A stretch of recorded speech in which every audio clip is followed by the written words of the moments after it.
Cell and लीजबैक क्या होता है, मुझे ये बिल्डिंग मेरा खुद का है, अब ये बिल्डिंग मैं बैंक को बेच देती हूँ और बैंक मुझे कैश दे देगी, लेकिन मुझे ये बिल्डिंग छोड़ना नहीं है। मैं बैंक के साथ ऐसा अरेंजमेंट करूंगी कि मैं आपको बेच रही हूँ and I am taking it back on lease. So sale and lease. अब इसमें दो चीजें होती है। पहले तो सेल एंड लीजबैक में सेल की एंट्री डालनी चाहिए या नहीं डालनी चाहिए। It purely depends on IFRS 15 principles whether it is actually a sale or not. When do we consider a sale under IFRS 15? When the control gets transferred. अगर तो बैंक और मेरे बीच में अग्रीमेंट क्या है, ये बिल्डिंग मुझे वापस किसी को बेचना है तो मैं कभी भी बेच सकती हूँ, ये बिल्डिंग को नुकसान होगा तो मेरा ये बिल्डिंग का फेयर वैल्यू बढ़ेगा तो वो बेनिफिट मुझे मिलेगा, तो कंट्रोल ट्रांसफर हुआ ही किधर, है ना। Then it is ideally not sale. मैं बिल्डिंग के सेल की एंट्री नहीं डालूंगी, बैंक मुझे जो पैसा देगी वो मैं क्या रिकॉर्ड करूंगी, loan taken against building. It is as simple as that and we have done this thing before in revenue. Sale and leaseback कब होगा, जब IFRS 15 के अंडर कंट्रोल बैंक के पास चला जाएगा। कंट्रोल पोजेशन नहीं होता, कंट्रोल बैंक के पास जाना मतलब बैंक कभी भी मुझे नोटिस देके इस बिल्डिंग में से उठा सकती है। बैंक को कभी आगे फेयर वैल्यू इंक्रीज बहुत ज्यादा हो गया और बैंक को बेचना है तो बैंक बेच सकती है, तो मतलब कंट्रोल बैंक के पास। जब कंट्रोल ट्रांसफर हो जाता है मतलब IFRS 15 का कंडीशन फुलफिल हो गया, बिल्डिंग का सेल हो गया। Now mind you, IFRS 15 is revenue. Revenue is from normal goods. Here we are applying IFRS 15 to sale of an asset, but still it is applicable. Got it? ठीक है। So cell IFRS 15 में cell का criteria fulfil हो गया, bank तो मुझे cell का entry डालना ही पड़ेगा बिल्डिंग बेचने का, जहां बिल्डिंग क्रेडिट होगी, कैश डेबिट होगा और थोड़ा बहुत प्रॉफिट या, लेकिन इस केस में ये प्रॉफिट ना दो चीजों में बट जाता है। I will use two terms.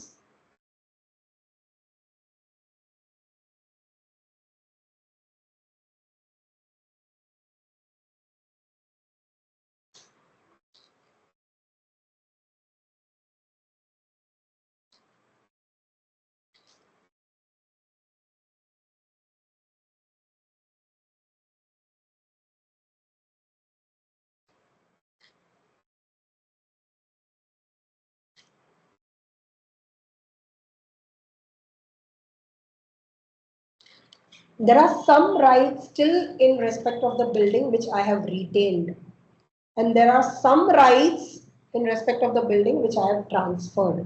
कौन कौन सा राइट मैंने ट्रांसफर कर दिया बैंक को? Right to decide the selling price of the bank whenever it wants to sell, right to decide the time it wants to sell the building at, right to decide the buyer, right to decide. These are the rights that I have transferred to the bank. What rights I have retained? The possession of the property, the right to use the property is with me, risk and rewards of the ownership, some are with me, क्योंकि lease का condition है property को कुछ भी हुआ आप responsible, हम नहीं, सो आपको प्रॉपर्टी को मेंटेन करना। तो ऐसा वाला असेट जो हम पार्शली बेच भी देते हैं और पार्शली राइट्स हमारे पास भी रखते हैं, अगर इस असेट का कैरिंग वैल्यू 100 है, बेचती हूँ 150 में, तो पूरा का पूरा 50 का प्रॉफिट अपने P&L में रिकॉर्ड नहीं कर सकती, जो जनरली हम करते हैं जब भी असेट बेचते हैं, है ना। जब भी असेट बेचते हैं तो एंट्री क्या होती है, cash account debit to asset to profit on sale, है ना। 150 असेट 100 का कैरिंग वैल्यू और प्रॉफिट 50, जनरली ऐसा होता है। लेकिन इस केस में वो वाली एंट्री नहीं पड़ सकती, because I have not, like, in substance, in legal form, yes, I have sold the asset. In substance, I have not sold the 100% of the rights with the asset. So मैं सिर्फ क्या record करूंगी, profit related to rights transfer. जो rights मैंने transfer की है उतना ही profit मैं अपने P&L में सेल पे रिकॉर्ड करूंगी, बाकी का नहीं रिकॉर्ड करूंगी। ओके, लॉजिक समझ में आया, कॉन्सेप्ट बैकग्राउंड क्लियर हुआ। अब अकाउंटिंग कैसे करेंगे, फिगर्स कैसे ढूंढनेगा। अभी ऐसे तो देखा जाए तो 100 का कैरिंग वैल्यू 150 में बेच रही हूँ तो 50 प्रॉफिट है। अब ये 50 प्रॉफिट को बाइफरकेट कैसे करने का, how much is related to rights retain and how much is related to rights transfer, that we are going to learn now. Got it? ठीक है, एनी क्वेश्चन?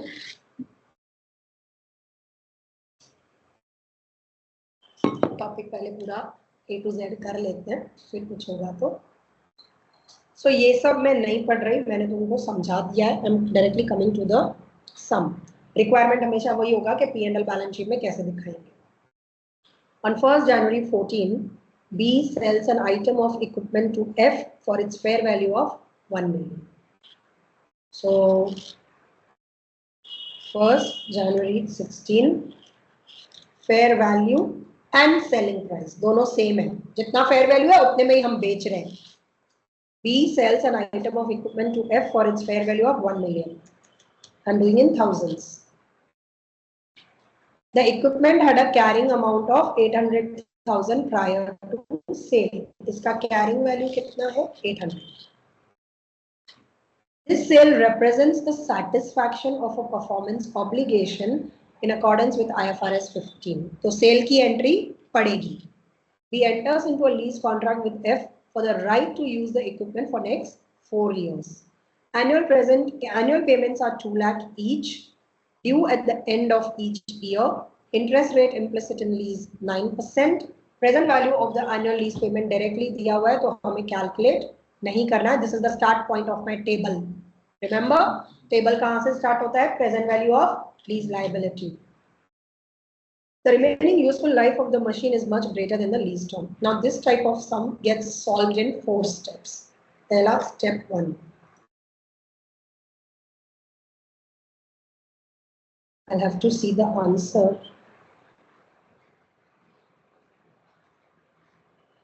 पहले इसने तो डायरेक्ट ऐसे ही किया है, कितना छोटे में सम खत्म कर दिया. Wait, I have the steps, I think.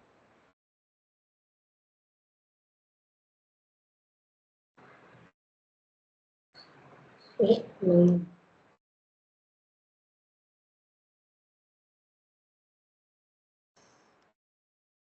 Let me do the sum first, then I'll explain.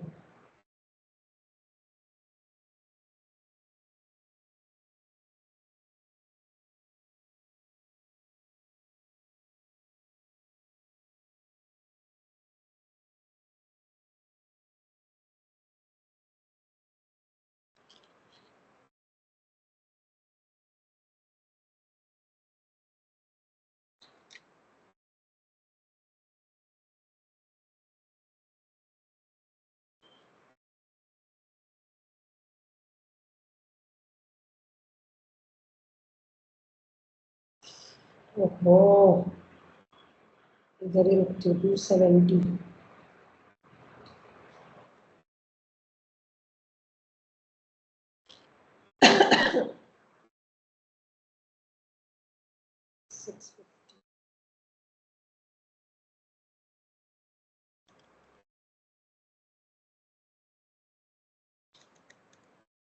$520 का ही आंसर में वैल्यू है क्या? है.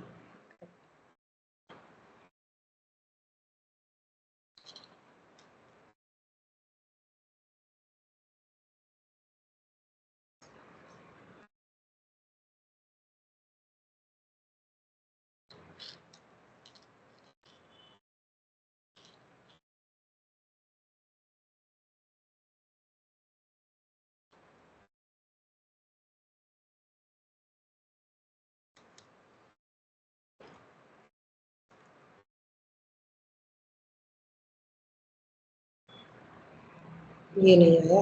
क्या किया इसने 70 को फाइंड आउट करने के लिए? Proceeds relating to the disposed element, carrying amount of the disposed element.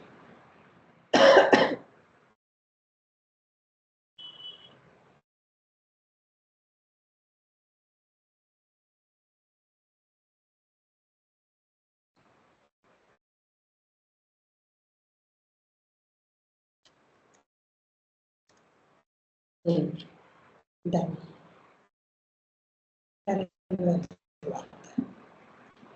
चलो, let me explain you. So our step 1 is to find out the profit. कि हमें इस सेल पे प्रॉफिट कितना हुआ है. ये मेरा फेयर वैल्यू था और ये कैरिंग वैल्यू है, तो मुझे प्रॉफिट सेल पे कितना हो रहा है? 200. अब इस 200 को मुझे डिवाइड करना है. Profit related to rights retain and rights transfer. Step 2. So step 1 का नाम क्या है? To find out the profit. Step 2 का नाम carrying value of leased asset. देखो, जब फेयर वैल्यू 1000 का था तो मेरे बुक्स में कैरिंग वैल्यू कितना था 800। अब जब फेयर वैल्यू, अब मेरे बुक्स में एसेट मतलब लायबिलिटी का फेयर वैल्यू कितना होगा मेरे लिए 650 ना, because that is the present value of the lease payment. तो अब जब वो असेट का फेयर वैल्यू 650 हो गया, क्यों 650 हो गया, मैंने तुम लोग से ये असेट लीज पे लिया, तुम लोग ने मुझे कितने पे दिया, प्रेजेंट वैल्यू ऑफ 650, मतलब ये असेट का फेयर वैल्यू होगा तभी उतने, वो उतना रेंटल डिमांड करता होगा तभी तुमने मुझे उतने रेंटल पे दिया ना। So this is like the fair value. So अगर फेयर वैल्यू इतना होगा तो मेरे बुक्स में कैरिंग वैल्यू कितना होना चाहिए। सो क्रॉस मल्टीप्लाई करके 650 into 800 डिवाइड बाय 1000 किया तो 520 is the new carrying value of the asset in my book. ये जो निकलेगा, मैंने तुमको बोला कैरिंग वैल्यू है, दिस इज एक्चुअली असेट का carrying value.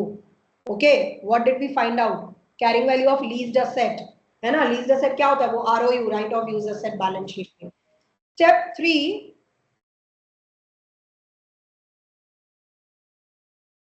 is now to find out the profit related to rights retained and right, so division of profit। अब देखो ये कैरिंग वैल्यू से कंपेयर होगा, जब मेरे बुक्स में ओरिजिनल कैरिंग वैल्यू 800 था, मुझे सेल पे कितना प्रॉफिट हुआ 200। तो अब जब नए असेट का कैरिंग वैल्यू स्टेप 2 वाला मेरे बुक्स में 520 आ गया है, तो इस पे प्रॉफिट कितना होगा, तो कितना होगा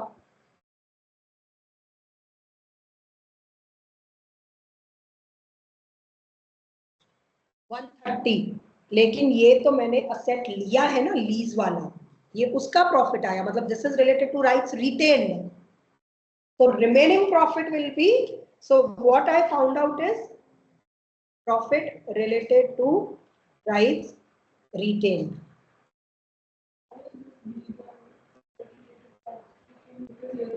सी नहीं, असेट का जब कैरिंग वैल्यू 800 था, हमें प्रॉफिट 200 का हुआ। अब असेट का कैरिंग वैल्यू मेरे बुक्स में 520 है, राइट ऑफ यूज असेट का, तो उसका रिलेटेड प्रॉफिट कितना होगा, तो lease is what I am retaining with me no. तो द प्रॉफिट जो स्टेप 3 से निकलेगा, ये कैलकुलेशन करने के बाद, that will be profit related to rights retained. तो टोटल प्रॉफिट, अभी टोटल प्रॉफिट कितना था 200 ना, स्टेप 1 में हमने निकाला, तो बाकी का 70 is related to rights transfer.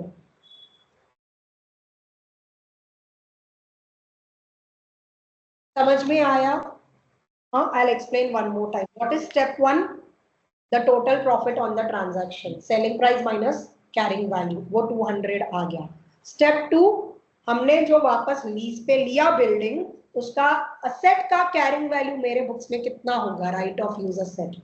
तो जब फेयर वैल्यू 1000 था तो कैरिंग अमाउंट 800 था, अब फेयर वैल्यू हो गया 650। What is this 650? You cannot remember the number, no, you have to remember the term that you have to use in this step, present value of lease liability। तो जब ये इतना है सामने, तो सामने असेट का कैरिंग अमाउंट कितना होगा 520 निकला। अब step 3 is division of profit, उसमें कैरिंग वैल्यू और स्टेप 2 में fair value and carrying value लेना है, स्टेप 3 में कैरिंग वैल्यू एंड प्रॉफिट लेना है।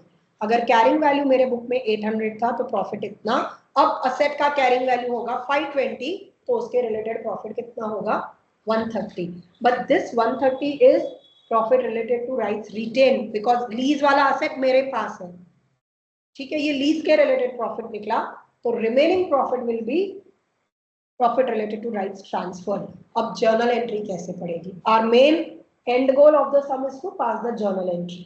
so cash debit, मैं कितने में asset बेच रही हूँ 1000 में, right of use asset debit, ये नया asset मेरे इसमें आएगा ना, पुराना जाएगा बिल्डिंग, सामने वो leased asset आएगा, उसका carrying value हमने step 2 पे निकाला 520। टू asset, जो asset बेचा उसका carrying value मेरे बुक्स में 800 था, तो आप रिमूव कर देंगे। टू लीज लाइबिलिटी नया आएगा मेरे बुक में, कितना 650, present value of lease liability.